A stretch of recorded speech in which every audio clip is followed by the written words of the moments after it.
ಆರಾಧ್ಯ ದೈವ ನೊಣವಿನಕೆರೆ ಕಾಡಸಿದ್ದೇಶ್ವರ ಮಠಕ್ಕೆ ಡಿಕೆಶಿ ಭೇಟಿ. ಸಂಜೆ 7 ಗಂಟೆಗೆ ಅಜ್ಜಯ್ಯನ ಆಶೀರ್ವಾದವನ್ನು ಪಡೆಯಲಿರುವಂತಹ ಡಿಸಿಎಂ. ಪ್ರಮಾಣ ವಚನದ ಬಗ್ಗೆ ನೊಣವಿನಕೆರೆ ಶ್ರೀಗಳ ಜೊತೆ ಡಿಕೆ ಚರ್ಚೆಯನ್ನ ಮಾಡೋದಕ್ಕೆ ಮುಂದಾಗ್ತಾರೆ. ಚರ್ಚೆ ಬಳಿಕ ಡಿಸಿಎಂ ಡಿಕೆ ಶಿವಕುಮಾರ್ ಪ್ರಮಾಣ ವಚನವನ್ನು ಸ್ವೀಕಾರ ಮಾಡ್ತಾರಾ? ಬಹುತೇಕ ಮುಂದಿನ ವಾರವೇ ಶಿವಕುಮಾರ್ ಅವರ ಪ್ರಮಾಣ ವಚನ ಸ್ವೀಕಾರವನ್ನ ಮಾಡುತ್ತಾರೆ ಅನ್ನೋ ಒಂದು ಕ್ವಶನ್ ಮಾರ್ಕ್ ಕಾಡ್ತಾ ಇರೋದು. ಸದ್ಯ ಆರಾಧ್ಯ ದೈವ ನೊಣವಿನಕೆರೆ ಕಾಡಸಿದ್ದೇಶ್ವರ ಮಠಕ್ಕೆ ಭೇಟಿಯನ್ನು ಕೊಡೋದಕ್ಕೆ ಸಂಜೆ 7 ಗಂಟೆಗೆ ಅಜ್ಜಯ್ಯನ ಆಶೀರ್ವಾದವನ್ನು ಪಡೆಯಲಿದ್ದಾರೆ ಡಿಸಿಎಂ ಡಿಕೆ ಶಿವಕುಮಾರ್. ಪ್ರಮಾಣ ವಚನದ ಬಗ್ಗೆ ನೊಣವಿನಕೆರೆ ಶ್ರೀಗಳ ಜೊತೆ ಡಿಕೆ ಚರ್ಚೆಯನ್ನ ಮಾಡೋದಕ್ಕೆ ಸಕಲ ಸಿದ್ಧತೆಗಳನ್ನು ಮಾಡಿಕೊಳ್ತಾ ಇದ್ದಾರೆ. ಚರ್ಚೆ ಬಳಿಕ ಡಿಸಿಎಂ ಡಿಕೆ ಶಿವಕುಮಾರ್ ಪ್ರಮಾಣ ವಚನವನ್ನು ಸ್ವೀಕಾರ ಮಾಡ್ತಾರಾ?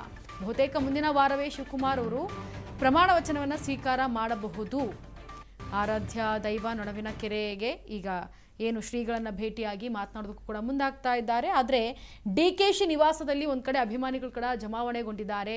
ಇದನ್ನು ಸೆಲೆಬ್ರೇಷನ್ ಮಾಡಬೇಕು, ಸೊ ಸಿಎಂ ಸ್ಥಾನವನ್ನು ಪಡೆದುಕೊಳ್ತಾ ಇದ್ದಾರೆ ಅನ್ನೋ ನಿಟ್ಟಿನಲ್ಲಿ ಸದ್ಯ ಈಗ ಸಿಎಂ ಸಿದ್ದರಾಮಯ್ಯನವರು ರಾಜೀನಾಮೆ ಕೊಟ್ಟಿರೋದು. ರಾಜೀನಾಮೆ ಕೊಟ್ಟ ಬೆನ್ನಲ್ಲೇ ಈಗ ಹೈಕಮಾಂಡನ್ನು ಭೇಟಿ ಆಗೋದಕ್ಕೆ ದೆಹಲಿಯತ್ತ ಪ್ರಯಾಣವನ್ನು ಕೂಡ ಬೆಳೆಸ್ತಾ ಇದ್ದಾರೆ ಸಿಎಂ ಸಿದ್ದರಾಮಯ್ಯನವರು. ಈಗ ಆಲ್ರೆಡಿ ಹೊರಟಿದ್ದಾರೆ. ಆದರೆ ಈಗ ದೆಹಲಿ ಕಡೆ ಸಿದ್ದರಾಮಯ್ಯನವರು ಹೊರಟಿದ್ದಾರೆ.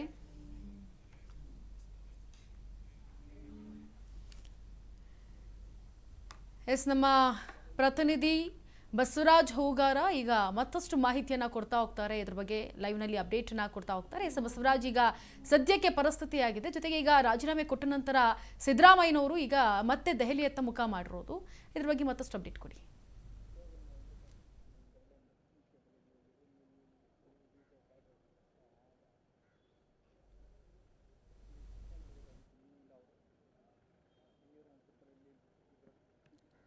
ಕೇಳಿಸಿಲ್ಲ ಸರ್.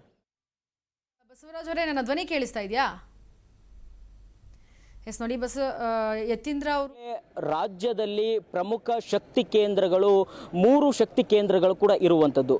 ಒಂದು ವಿಧಾನಸೌಧ, ಸಿಎಂ ಒಂದು ಸರ್ಕಾರಿ ನಿವಾಸ ಕಾವೇರಿ, ಮತ್ತೊಂದು ಸಿಎಂ ಅವರ ಗೃಹ ಕಚೇರಿ ಕೃಷ್ಣ. ಈ ಒಂದು 3 ಕೂಡ ಶಕ್ತಿ ಕೇಂದ್ರಗಳಾಗಿರ್ತಕ್ಕಂಥದ್ದು. ಆ 3ರಲ್ಲಿ ಒಂದು ಶಕ್ತಿ ಕೇಂದ್ರದಲ್ಲಿ ಕೂಡ ನಾನೀಗ ಇರುವಂಥದ್ದು. ಅದು ಸಿಎಂ ಗೃಹ ಕಚೇರಿ ಕೃಷ್ಣ ಇರುವಂಥದ್ದು. ಇದೇ ಆ ಒಂದು ಕೃಷ್ಣ ಗೃಹ ಕಚೇರಿ ಕೂಡ ತೋರಿಸ್ತೇನೆ.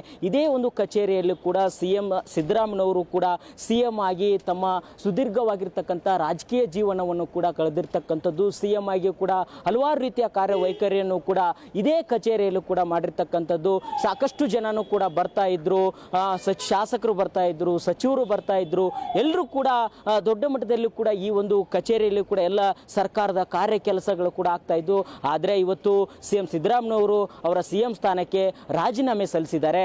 ಹಾಗಾಗಿ ಎಲ್ಲವೂ ಕೂಡ ಒಂದು ರೀತಿಯಲ್ಲಿ ಒಂದು ರೀತಿಯಲ್ಲಿ ಯಾರು ಕೂಡ ಜನರು ಕೂಡ ಇಲ್ಲ, ಶಾಸಕರು ಇಲ್ಲ, ಸಚಿವರು ಕೂಡ ಇಲ್ಲ.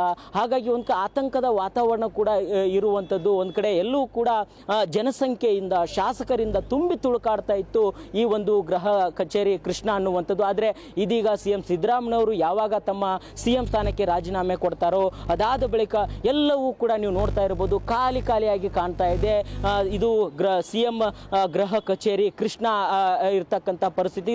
ಪಕ್ಕದಲ್ಲೇ ಸಿಎಂ ಯಾರೇ ಕೂಡ ಸಿಎಂ ಆದರೂ ಸಹಿತ ಅದು ಸರ್ಕಾರಿ ನಿವಾಸ ಕಾವೇರಿ, ಅದು ಕೂಡ ಪಕ್ಕದಲ್ಲೇ ಇರ್ತಕ್ಕಂಥದ್ದು. ಸಿದ್ದರಾಮಯ್ಯನವರು ಸಹಿತ ಅದೇ ಒಂದು ಮನೆಯಲ್ಲೂ ಕೂಡ ಇದ್ರು. ಆದರೆ ಇದೀಗ ಅವರು ಸಿಎಂ ಸ್ಥಾನದಿಂದ ಒಂದು ಕಡೆ ರಾಜೀನಾಮೆ ಕೂಡ ಸಲ್ಲಿಸಿರ್ತಕ್ಕಂಥದ್ದು. ಹಾಗಾಗಿ ಮತ್ತೆ ಯಾರು ಸಿಎಂ ಆಗ್ತಾರೆ ಅವರಿಗೆ ಆ ಒಂದು ಮನೆ ಕೂಡ ಇರುವಂಥದ್ದು. ಈಗ ಸಿದ್ದರಾಮಯ್ಯನವರು ಎರಡೂ ಕಡೆಗಳು ಕೂಡ ಅವರು ಸುದ್ದಿಗೋಷ್ಠಿ ಮಾಡುವ ಮುಖಾಂತರ ಕೂಡ ಭಾವನಾತ್ಮಕವಾಗಿರ್ತಕ್ಕಂಥ ನುಡಿಗಳನ್ನ ಕೂಡ ಹೇಳಿದ್ರು.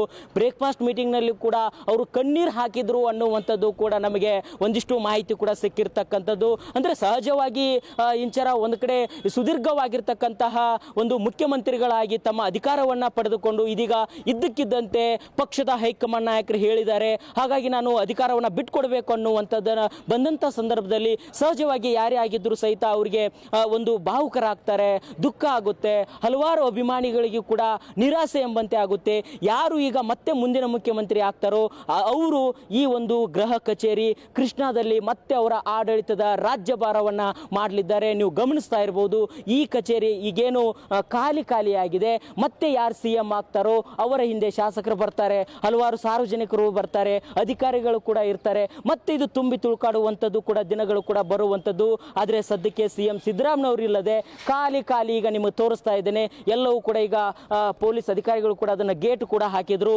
ಎಲ್ಲವೂ ಕೂಡ ಖಾಲಿ ಆಗಿರ್ತಕ್ಕಂಥದ್ದು. ಸಿದ್ದರಾಮಯ್ಯನವರು ಕೂಡ ಈಗ ತಮ್ಮ ಸಿಎಂ ಸ್ಥಾನಕ್ಕೆ ರಾಜೀನಾಮೆ ಕೊಟ್ಟು ದೆಹಲಿಗೆ ಕೂಡ ಹೋಗಿರ್ತಕ್ಕಂಥದ್ದು. ಹಾಗಾಗಿ ಮುಂದೆ ಈ ಒಂದು ಗೃಹ ಕಚೇರಿ ಕೃಷ್ಣಾದಲ್ಲಿ ಯಾರು ತಮ್ಮ ರಾಜ್ಯಭಾರವನ್ನ ಮಾಡ್ತಾರೆ, ಯಾರು ಒಂದು ಸರ್ಕಾರಿಯ ನಿವಾಸದಲ್ಲಿ ತಮ್ಮ ಸಿಎಂ ಸ್ಥಾನವನ್ನು ಅಲಂಕರಿಸಿ ಯಾರು ಅಲ್ಲಿ ತಮ್ಮ ಕಾರ್ಯಭಾರವನ್ನ ಮಾಡ್ತಾರೆ ಅನ್ನುವಂಥದ್ದು ಸಾಕಷ್ಟು ಕುತೂಹಲ ಕೆಡೆ ಮಾಡಿಕೊಡ್ತಾ ಇದೆ. ಹಲವಾರು ಸಿದ್ದರಾಮಯ್ಯನವರ ಅಭಿಮಾನಿಗಳು ಕಣ್ಣೀರು ಹಾಕಿರ್ತಕ್ಕಂಥದ್ದು ನೋಡಿದ್ದೇವೆ, ಆಕ್ರೋಶವನ್ನು ವ್ಯಕ್ತಪಡಿಸಿರ್ತಕ್ಕಂಥದ್ದು ನೋಡಿದ್ದೇವೆ. ಆದರೆ ಪಕ್ಷದ ಹೈಕಮಾಂಡ್ ನಾಯಕರು ಹೇಳಿದಂತೆ ನಾನು ಬದ್ಧನಾಗಿದ್ದೇನೆ ಅನ್ನುವಂಥದ್ದು ಬಹಳ ಸ್ಪಷ್ಟವಾಗಿ ಸಿದ್ದರಾಮಯ್ಯನವರು ಯಾರೇನೇ ಹೇಳಿದ್ರು ಸಹಿತ, ಸರ್ ನಾವು ಹೈಕಮಾಂಡ್ ಜೊತೆ ಮಾತಾಡ್ತೇವೆ, ನೀವು ಯಾವುದೇ ಕಾರಣಕ್ಕೂ ಕೂಡ ಸಿಎಂ ಸ್ಥಾನಕ್ಕೆ ರಾಜೀನಾಮೆ ಕೊಡೋದು ಬೇಡ, ನಾವು ಕೂಡ ಸಹಿ ಸಂಗ್ರಹ ಮಾಡ್ತೇವೆ ಅನ್ನುವಂಥದ್ದು ಹಲವು ರೀತಿಯ ಅವರ ಆಪ್ತ ಶಾಸಕರು, ಸಚಿವರು ಹಲವಾರು ರೀತಿಯ ಒಂದು ಒತ್ತಾಯವನ್ನು ಮಾಡಿದ್ರು ಸಹಿತ ಯಾವುದಕ್ಕೂ ಕೂಡ ಬಗ್ಗದೆ ನನ್ನ ಒಂದು ತೀರ್ಮಾನ ಏನಿದೆ ದೊಡ್ಡವರು ಹೇಳಿದ್ದಾರೆ. ಇಂಚರ ಒಂದು ಸ್ಪಷ್ಟವಾಗಿ ಹೇಳಿದಾರಂತೆ. ನಮಗೆ ಇನ್ಸೈಡ್ ಮಾಹಿತಿ ಕೂಡ ಸಿಕ್ಕಿರ್ತಕ್ಕಂಥದ್ದು. ಸಿದ್ದರಾಮಯ್ಯನವರು ಇಲ್ಲ ನನಗೆ ಬ್ರೇಕ್ಫಾಸ್ಟ್ ಮೀಟಿಂಗ್ ನಲ್ಲಿ ಹೇಳಿರ್ತಕ್ಕಂಥದ್ದು, ನನಗೆ ದೊಡ್ಡವರು ಒಂದು ಹೇಳಿರ್ತಕ್ಕಂಥದ್ದು. ಹಾಗಾಗಿ ನಾನು ರಾಜೀನಾಮೆಯನ್ನ ನನ್ನ ಸಿಎಂ ಸ್ಥಾನಕ್ಕೆ ಕೊಡ್ತಾ ಇದ್ದೇನೆ. ನನಗೆ ಹೇಗೆ ಸಹಕಾರ ಮಾಡಿದಿರೋ ಅದೇ ರೀತಿಯಲ್ಲಿ ಮುಂದೆ ಕೂಡ ಡಿ.ಕೆ. ಶಿವಕುಮಾರ್ ಅವರಿಗೆ ಸಹಕಾರ ಕೊಡಬೇಕು ಅನ್ನುವಂಥ ನಿಟ್ಟಿನಲ್ಲಿ ಕೂಡ ಹೇಳಿದ್ದಾರೆ ಅನ್ನುವಂಥದ್ದು ನಮಗೆ ರಾಜ್ ನ್ಯೂಸ್ಗೆ ಇನ್ಸೈಡ್ ನ ಎಕ್ಸ್ಕ್ಲೂಸಿವ್ ಮಾಹಿತಿ ಕೂಡ ಸಿಕ್ಕಿರ್ತಕ್ಕಂಥದ್ದು.